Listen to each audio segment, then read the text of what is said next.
Greetings and welcome to the Astronomy Picture of the Day podcast. Today's picture is titled Ice Halos by Moonlight and Sunlight. So what do we see here? Well, here we see two images. To the left, we see our moon, to the right, our sun. And in both cases, we are looking at halos around them caused by the bright light and its interaction with ice crystals in Earth's atmosphere.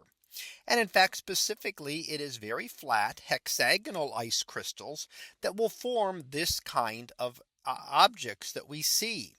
And we see a number of different things. First of all, we see the moon as well, but we can see the circumscribed halo around it, the circular region, that's the moon halo. And then we can also see the paraselenic circle around it. Now, where those two intersect is where we would get what is known as the moon dogs. And it is the same in the other picture with the sun, except that though that is then known as the perihelic circle. And at the edges there where that intersects the halo, we get the sun dogs. So those are just brighter areas around the sun.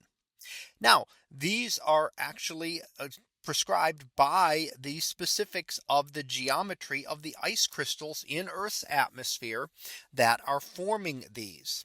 And that gives rise to this circle, which is then 22 degrees away from the sun.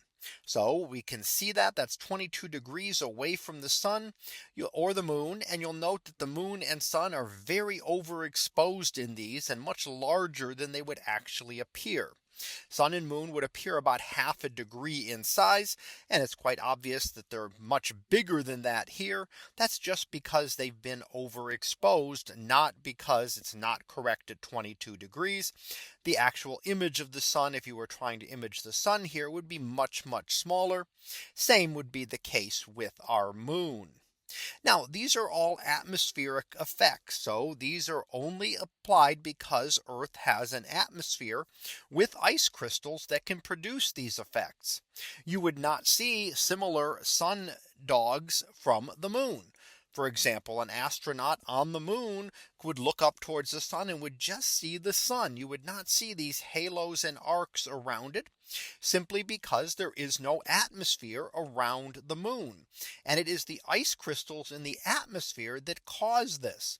So the only way you'd be able to see this would be on another object, a planet, with ice crystals in its atmosphere. So perhaps you could see something similar on Mars, but Mars's atmosphere is much thinner, making it more difficult to be able to see effects like this. But on something like our moon, we would not see it at all.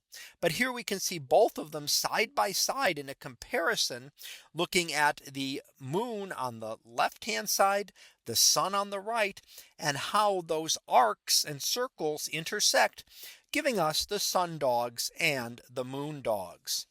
So that was our picture of the day, titled Ice Halos by Moonlight and Sunlight. We'll be back again tomorrow for the next picture, previewed to be opposite the sun. So we'll see what that is about tomorrow. And until then, have a great day, everyone. And I will see you in class.